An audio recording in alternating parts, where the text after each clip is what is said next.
Star Team, ready for chapter 3?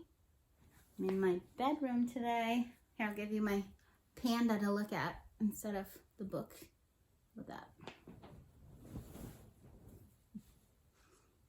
Okay, ready? Chapter 3 of Junie B Jones has a monster under her bed. Okay. The invisiblest guy. I ran in my house and I hollered for my grandma, Helen Miller. Grandma Miller! Grandma Miller! Helen Miller! I'm so glad to be home because today was not a very good day. At my school, Grandma Miller was in the kitchen. She was holding my baby brother named Ollie. I jumped up and down in front of her. Pick me up, pick me up, pick me up, pick me up. I can't right now, Toots, she said. I've got my hands filled with Ollie. Yeah, only put him on the floor, I said, because I need a hug down here, Helen. Grandma Miller leaned down and hugged me. She said, don't call her Helen. Why don't you go change your clothes, she said. Then you and I will make some popcorn, and you can tell me all about your day. How does that sound? Just then, my whole face got happy, because popcorn is my most favorite thing in the whole wide world. Hooray, I shouted, hooray for popcorn. I ran right to my room. Then I took off, I'm just going to take off her shoes. Probably should have done it at the door. Let's see. My shoes and socks. I was inferring. And my feet did a happy dance on the floor. It was called the Happy Feet Popcorn Dance. They danced around and around. Also, they jumped up on my bed and they springed to the floor. And they did a giant twirly on my rug. I clapped my hands real joyful.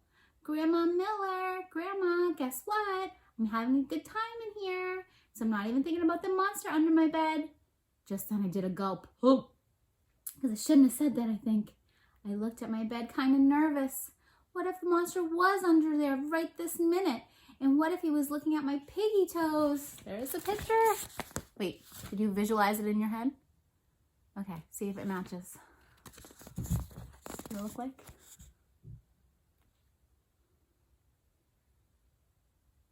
How perfect that Miss Deanna's in her room and Junie B's in her room.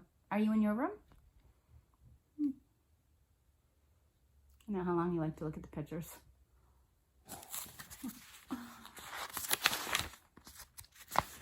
And what if, look, I have another one.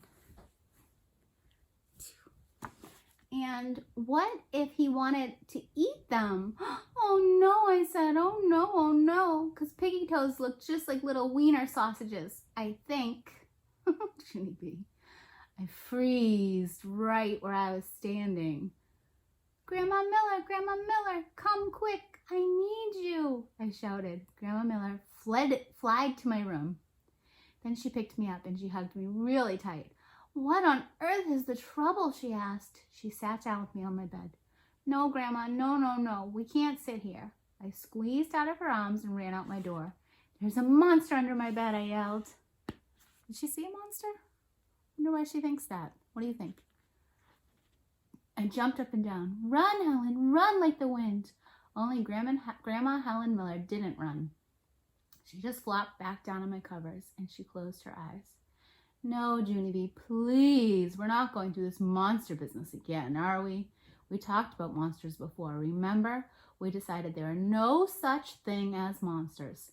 Yes, but I have new information, I said, because the monster under my bed turns himself invisible whenever we look at him. Plus, at night, after my eyes are closed, he climbs next to me, and he puts my head in his mouth. Grandma Miller did a big breath. What do you think Grandma Miller's feeling? Did your mom or dad or grandma ever do a big breath?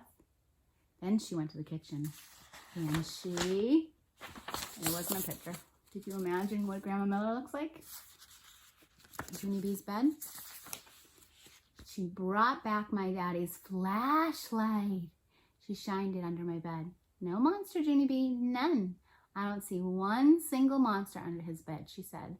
See, I said. This proves it, Grandma. He turned himself invisible. Grandma Miller shook her head. No, Junie B, the monster did not turn himself invisible. I like to say that word, invisible. The monster is simply not there. He does not exist. Period. Yes, he does, Grandma. He does too exist, because Polly Allen Puffer's big brother even said so. Plus, also, I've seen the drool. Grandma Miller said to calm down my voice, and she got me a drink of water. Why don't we forget about the monster for now, and we'll go make popcorn? You can talk to your mother about this when she gets home. I bet Mother will know exactly what to do. I thought and I thought. What, Grandma? What will she do? I asked. Then all of a sudden, a light bulb went out in my head. Hey, I know what she'll do. Mother will get the broom and bash the monster. Because I saw her do that to a roach before. She is excellent at it. Grandma Miller closed her eyes again. She said, I am a strange one. No picture. I have another panda. Panda sandwich. What's on your bed? Okay. Bye, Star Team.